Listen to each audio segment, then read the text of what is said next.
So I had sparked this discussion with my cousin and brought into one that we've always had about what if Red Bull didn't exist? Like if they were not there, what would it currently be like? What would our Sundays currently be like?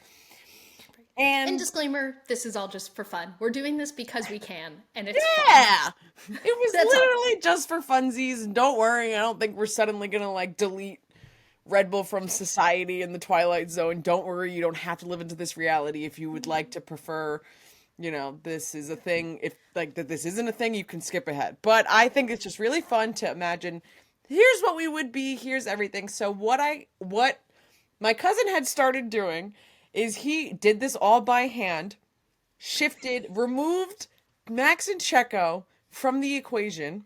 Red Bull does not exist, except AlphaTauri does. So don't question that. I'm going to put that out right now. AlphaTauri is a thing. Red Bull is not a thing. Every driver is shifted up.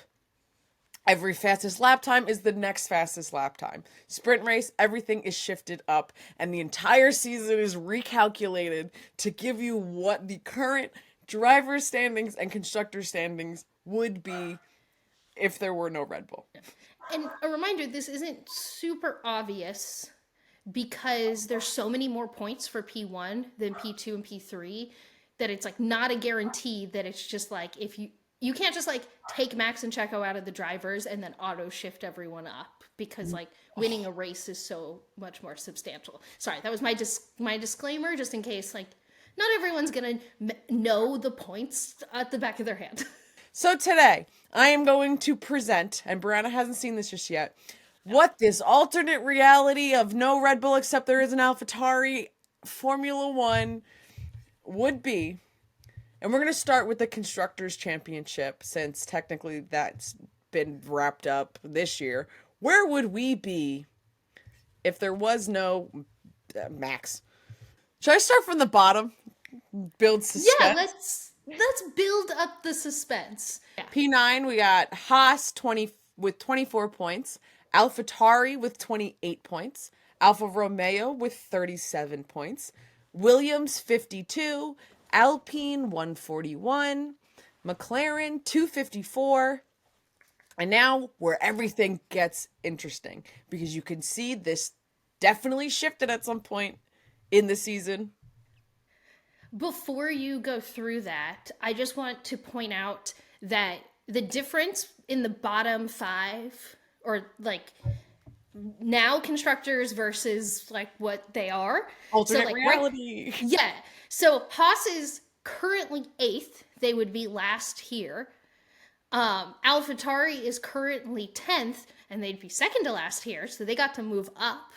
Alfa Romeo, shockingly, is in that's 7th, and they're 9th right now. Then the McLaren Alpine Williams is like as is. But I just thought it was interesting just how much the bottom three shuffled, and I wanted to point that out before we get lost in the more interesting top three here. Liam Lawson gains a lot of points, and so does Joe and VB earlier in the season, because they're kind of at like that cusp of out of the points. So when you're removing two drivers and you're able to shift up so much, you're kind of gaining a lot more in the back of the grid. So a lot of these points, quote unquote, existed in the gaining of the beginning of the season, and we've since seen a shift, which is a fantastic segue into our P3 of this alternate reality Constructors Championship. Aston Martin, 348 points. I went rogue there. I was like, nah, this is a podium. We're gonna do podium sounders here. 348, and what they actually have is 221. They are P4, but like, Red Bull at the top, so they are P3. Interesting. I thought they would be higher, because how many races would that Fernando have won? Like 4? I'm shocked that they're not at least in P2, just because winning races. Fernando Alonso would have had 6 P1s. Oh my gosh, he would have won 6 races? Yeah.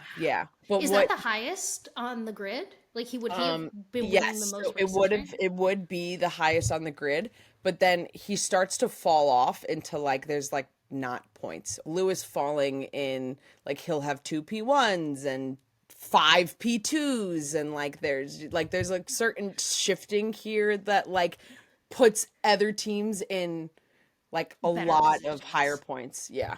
Okay, wait, but since we're on this like race winning like sidebar, could you just so if Fernando won 6 races, Lewis won 2 races. We know Carlos actually won 1 race in real life, but who else would have won a race this season and how many? I'm just curious. So we would have seen Charles win 3 races, and we would have seen Lando win 2 races.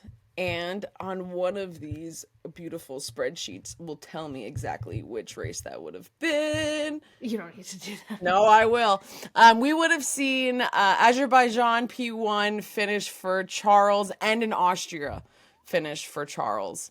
So here's the fake world that we could all live in. And, Charles Leclerc could probably, wants to pretend to live in this anyway.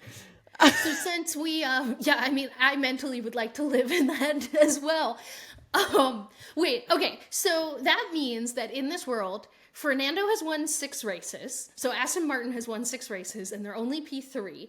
I know we have Ferrari and Mercedes left. Lewis has won 2 races, and Ferrari has won 4 races. Now, my gut instinct tells me that means Ferrari should be ahead in the constructors, but I have a feeling, without even looking at it, that that's not going to be the case just because of how inconsistent they are.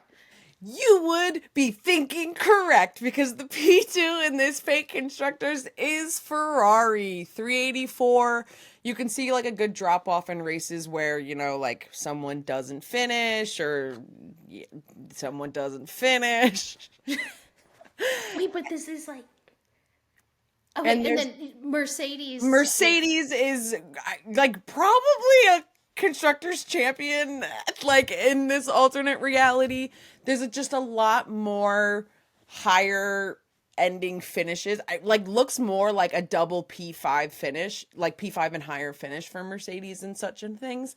So that's like really where it starts to make the difference, is when you're having both of the teammates finish, which really... And if you're not watching on YouTube, Mercedes has 443 points compared to Ferrari's 384. That's a pretty significant gap for winning 2 less races, and then Ferrari winning 2 less races than Aston Martin. Like, Ferrari's closer to Aston Martin than they are to Mercedes. That would have been wild. And I will keep it going, so I'll give you, just for funsies, an update at the end of the season as to what could have been in the final. If Lewis Hamilton wins his 9th in this like fake universe, I don't want to know.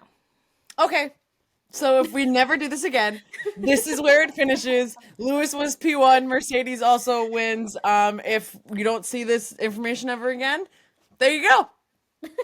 No, we'll do like a fun off-season update with this for sure. Either way, and I'll just cry. Hi, video YouTube hopefully subscriber. Thank you for... That's chaos.